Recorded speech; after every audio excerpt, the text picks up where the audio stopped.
पोटावर खूप जास्त फॅट वाढायला लागले, खूप जास्त चरबी जमायला लागली, प्रत्येकाचा कॉमन प्रॉब्लेम. आणि हे फॅट वाढून वाढून आता टायर व्हायला लागलेले आहेत पोटावर. तर तुमच्यासाठी खूप छान व्यायाम मी आज घेऊन आलेली आहे. तर पहिल्या व्यायाम प्रकारात काय करायचंय, पायांमध्ये या पद्धतीने अंतर घ्यायचं आहे, हात असे इंटरलॉक करायचे आहेत, श्वास घ्यायचा आहे आणि श्वास सोडून पुढे वाकायचंय, सेंटरला फॉरवर्ड बेंडिंग, पुन्हा वरती जायचंय, श्वास घ्यायचा आहे, मग साईड बेंडिंग, श्वास सोडून पुन्हा वरती जायचंय, श्वास घ्यायचा आहे, पुन्हा श्वास सोडून साईड बेंडिंग, पुन्हा वरती श्वास घ्यायचा आहे, श्वास सोडून फॉरवर्ड बेंडिंग, पुन्हा वरती श्वास घ्यायचा आहे, पुन्हा श्वास सोडून साईड बेंडिंग, श्वास घ्यायचा आहे वरती, श्वास सोडून साईड बेंडिंग. या व्यायाम प्रकाराचे 30 रिपिटेशन्सचे 3 सेट रोज करायचे आहेत.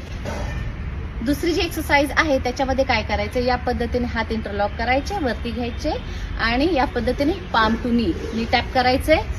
या पद्धतीने या एक्सरसाइजचे 30 रिपिटेशन्सचे 4 सेट रोज करायचे. आणि तिसरा जो व्यायाम प्रकार आहे त्याच्यामध्ये जर तुम्हाला साईड फॅट खूप वाढले, साईडने इथनं फॅट बाहेर पडायला लागली, चरबी अशी लोंबकळायला लागलेली आहे साईडने आणि कफ जाऊन पूर्ण स्ट्रेट झालेली, बॉडी शेप खराब झालेला आहे, तर करा हे व्यायाम प्रकार. या पद्धतीने हात वरती घ्यायचे आणि क्रॉसमध्ये एल्बो टू नी. या व्यायाम प्रकाराचे देखील 30 रिपिटेशन्सचे 4 सेट रोज करायचे आहेत.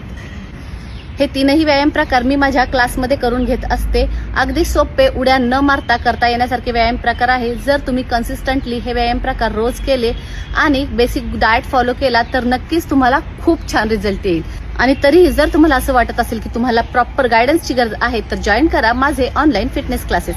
हे क्लासेस फक्त आणि फक्त महिलांसाठी आहे. त्यासाठी या नंबरवरती नक्की कॉन्टॅक्ट करा आणि अशाच छान छान व्हिडिओसाठी फॉलो करायला विसरू नका. फिटनेस फंडा विथ पूनम. थँक्यू.